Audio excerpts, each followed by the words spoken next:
చేతిలో డబ్బుంటే ఏదైనా చేయొచ్చనుకుంటారు. అధికారం ఉంటే మా అంతటోళ్ళు లేరంటారు. డబ్బు, అధికారం రెండూ ఉంటే ప్రపంచాన్ని దున్నేద్దామనుకుంటారు.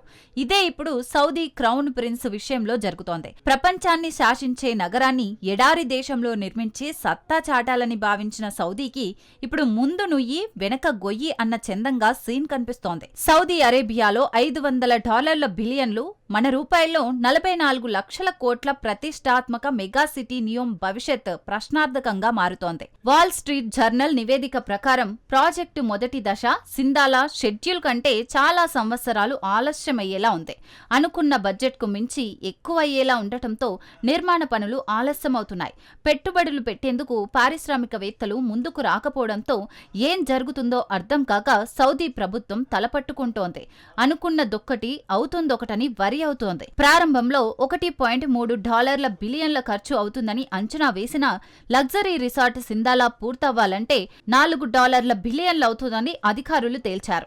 ఈ ప్రాజెక్టు ప్రారంభానికి crown prince Mohammed bin Salman హాజరు కాకపోవడం, నిర్మాణ బాధ్యతలు తీసుకున్న సీఈఓను మార్చేయడం కూడా మొత్తం వ్యవహారంలో ఏదో మిస్టరీ ఉందన్న అనుమానం ప్రపంచానికి కలుగుతోంది. 2017లో ప్రారంభమైనప్పటి నుంచి నియోమ్ కోసం $50 బిలియన్లకు పైగా ఖర్చు చేశారు. క్రౌన్ ప్రిన్స్ సాహసోపేతమైన ఆలోచనలు ప్రమాదంలో పడేలా ఉన్నాయి. కొత్తగా నిర్మించే నగరంలో ఫ్లోటింగ్ బిజినెస్ డిస్ట్రిక్ట్, ఎడారిలో స్కీ రిసార్ట్, 170 కిలోమీటర్ల పొడవైన నగర నిర్మాణం కార్యరూపం దాల్చడంపై నీలిమేఘాలు కమ్ముకున్నాయి. భవన నిర్మాణాలకు సంబంధించి నివేదికలను వాల్ స్ట్రీట్ జర్నల్ చెక్ చేయడంతో ప్రాజెక్టులో అవినీతి బట్టబయలైంది.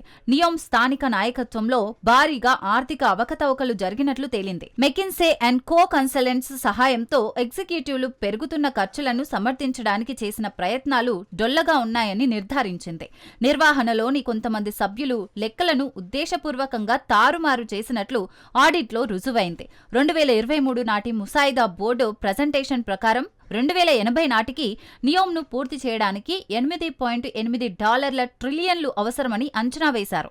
ఇది సౌదీ అరేబియా వార్షిక బడ్జెట్ కంటే 25 రెట్లు ఎక్కువ. 2035 వరకు అమలు చేయనున్న మొదటి దశకు కూడా $370 బిలియన్లు ఖర్చు చేయాల్సి ఉంటుందని ముందుగా అంచనా వేశారు. కొత్త నగర నిర్మాణం ప్రపంచంలో ఇప్పుడున్న జీవనానికి కొత్త అర్థం ఇవ్వాలన్న ఆలోచనతో చేస్తున్నట్లు తేలింది. ఈ నగర నిర్మాణాన్ని క్రౌన్ ప్రిన్స్ సల్మాన్ ఈజిప్షియన్ పిరమిడ్లతో పోల్చారు. ఎడారిలో 170 కిలోమీటర్ల మేర ఎంపైర్ స్టేట్ భవనం కంటే ఎత్తైన 2 సమాంతర ఆకాశ హర్మ్యాలను నిర్మించాలని ముందుగా ప్లాన్ వేశారు. 2030 నాటికి 16 కిలోమీటర్లు నిర్మించాలనే ప్రణాళిక ఎంతో ప్రతిష్టాత్మకమైనది. మొత్తం నగర నిర్మాణానికి భారీగా గ్లాసులతో పాటు ఉక్కు అవసరం. ముందుగా అనుకున్నట్లుగా 16 కిలోమీటర్లు కాకుండా తర్వాత దీనిని 2.4 కిలోమీటర్లకి కుదించారు. ఈ ప్రాంతంలో 1/2 మైలు మేర స్టేడియాన్ని 2034 నాటికి పూర్తి చేయాలని ముందుగా నిర్ణయించారు. నగర నిర్మాణంలో ఇంజనీరింగ్ సవాళ్లు, ఖర్చులు అంతకంతకు పెరుగుతుండడంతో నిర్మాణంపై రాజీ పడాల్సిన పరిస్థితి తలెత్తుతోంది. 1640 అడుగుల ఎత్తుల నిర్మాణం ఇప్పుడు సౌదీకి కొత్త కష్టాలను తెచ్చిపెడుతోంది. ఖర్చులను తగ్గించడానికి నియోమ్ అధికారులు టవర్ ఎత్తును 1000 అడుగులకు తగ్గించాలని సూచించిన క్రౌన్ ప్రిన్స్ అధికారులకు చివాట్లు పెట్టారట. పొదుపు ఎక్కడ చేయాలో కూడా తెలియదా అంటూ మండిపడ్డారట.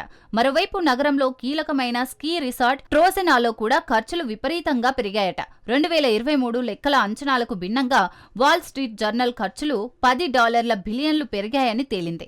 సౌదీ అధికారులు చాలా కాలంగా నియోమ్ ప్రైవేటు పెట్టుబడులను ఆకర్షిస్తుందని చెప్తూ వస్తున్నారు. కానీ రాజ్యంలో సౌదీ విదేశీ ప్రత్యక్ష పెట్టుబడులను స్వాగతించడంలో విఫలమవుతోంది. 2023లో సంవత్సరానికి $26 బిలియన్లు కాగా అది 2030 నాటికి $100 బిలియన్ల లక్ష్యం పెట్టుకోంది. అయితే భారీ పెట్టుబడులు పెట్టేవారు ఈ ప్రాజెక్టు విషయంలో దూరంగా ఉంటున్నారు. సౌదీ అరేబియా వాతావరణం గురించి చాలా మంది ఆందోళన చెందుతున్నారు. ప్రాజెక్టు వ్యయంపై ఎక్కువ పారదర్శకతను అంతర్జాతీయ ద్రవ్యనిధి కోరింది. ఒక ఐడియా జీవితాన్ని మార్చేస్తుందంటారు కానీ సౌదీ క్రౌన్ ప్రిన్స్ ఐడియా ఇప్పుడు ఆ దేశాన్ని కష్టాల పాల్చేసిందంటున్నాయి అంతర్జాతీయ నివేదికలు.